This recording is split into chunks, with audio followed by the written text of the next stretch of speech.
For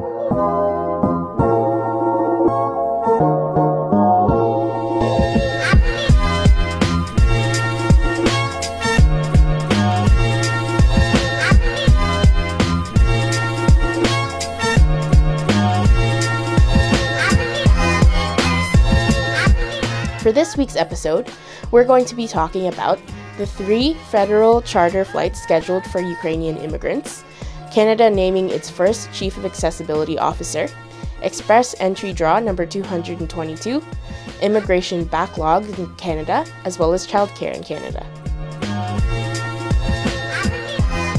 Building on the Ukraine to Canada Travel Fund are the 3 federally chartered flights set to go to Poland and come back to Canada. Minister of Immigration, Refugees and Citizenship Canada, Sean Fraser, announced these flights on May 11th. The flights have 3 different destinations and 3 different set departures. The first flight will be on May 23rd, going to Winnipeg, Manitoba. The second flight on May 29th, going to Montreal, Quebec. And the third flight going on June 2nd to Halifax, Nova Scotia. These flights are available on a first-come, first-served basis and are going to be offered to Ukrainians who have approved CUAETs, and that stands for the Canada-Ukraine Authorization for Emergency Travel Program, and these are visas. Once arrived in Canada, Ukrainians will be offered up to 14 nights free of accommodations by the IRCC. On May 2nd, Stephanie Cadio was welcomed as Canada's first Chief of Accessibility Officer, or CAO.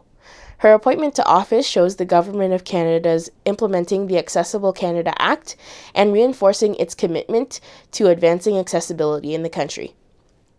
Over Cadio's 4-year term, she will serve as an independent special advisor to the Minister of Employment, Workforce Development, and Disability Inclusion. There has been an ExpressEntry Draw number 222 on May 11th. ExpressEntry is an online immigration application system offered to several different programs of immigration, including the Provincial Nominee Program.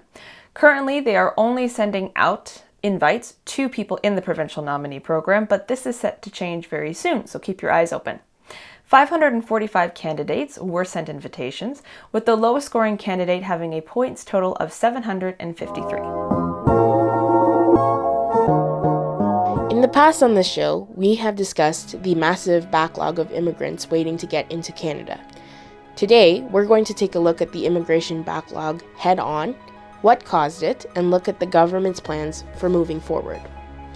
According to the IRCC, the backlogs have increased to over 2 million applications in April 2022, in comparison to 1.8 million applications in March of this year. Canada has continued to be one of the top destinations for many immigrants from across the globe. However, that also means Canada is among the many countries dealing with a large accumulation of immigration cases, which was initially affected by the start of the COVID-19 pandemic. In spring 2020, due to the pandemic public health restrictions, Immigration, Refugees and Citizenship Canada, or the IRCC, closed many in-person offices and cancelled interviews, citizenship ceremonies, and other appointments. Currently, IRCC offices are not open to the public. You are able to mail your applications to the Case Processing Centers, the CPCs, the Centralized Intake Office, CIO, and the Operations Support Center, or OSC, in order to be processed. Additionally, the federal government introduced new immigration programs that have extended the queues, rising from several unprecedented cases. In September of 2021, following the collapse of the Afghan government, the Canadian government introduced emergency plans with a goal of resettling at least 40,000 Afghan refugees. In March 2022, a new program called Canada-Ukraine Authorization for Emergency Travel was launched. This program prioritizes a theoretically unlimited number of Ukrainians to arrive in Canada on temporary resident visas. As of September 2021, the Canadian Experience Class, or CEC, invitations continued to be paused until the IRCC resumed sending them in early July of this year. As of April 11th, the Government of Canada has committed $2.6 billion over the next 5 years to support Canada's immigration plan. Here are a few key changes that will be implemented. Number 1. $385.7 million over the next 5 years, and $86.5 million ongoing for Immigration, Refugees, and Citizenship Canada and Canada Border Agency Services to facilitate timely and efficient entry of foreign workers and students. Number 2, amending the Immigration and Refugee Protection Act to provide the Minister with authority to select candidates that best meet Canada's labour requirements and who are looking to get into Canada through the ExpressEntry passage. Number 3, recognizing current processing times for employer-based applications under the Temporary Foreign Worker Program. The government will invest $64.6 million over the next 3 years to increase capacity to process employer applications within established service standards, as well as investing $29.3 million to create a trusted employer model. This model will be available to repeat employers and aims to reduce administrative burdens to those who meet the highest standards of working, living, and wage conditions. As a potential Canadian immigrant, you may already have a family, or you may be planning on having a family in the future. Either way, you will probably want to be looking into childcare and what it costs in Canada. Unfortunately, the current state of affairs is not great. Childcare is quite expensive and unaffordable in certain areas of Canada. But the good news is, the federal budget for 2021 and 2022 promises to reduce these costs significantly and soon. So let's talk a little bit in detail about these price reductions and when you can expect them. So what is the current state of affairs with childcare in Canada? Well, according to the federal budget from 2021, you can get a good idea of what childcare costs based on looking at their graph of median toddler childcare costs in 2020, and this is an average number. They did it based on Canadian cities. So on the lower side of things, Quebec City, Montreal, and Gatineau, yes, these are all in Quebec, all averaged around $200 monthly. In the higher region of prices, Toronto averaged at about $1,500 monthly. That's just for one child. These are cities across Canada, though some of the most expensive are in Ontario, and as you probably noticed, some of the cheapest are in Quebec. So the current state of affairs are looking a little bit grim, but things are going to get much, much better. $10 a day daycare was announced in the budget for 2021.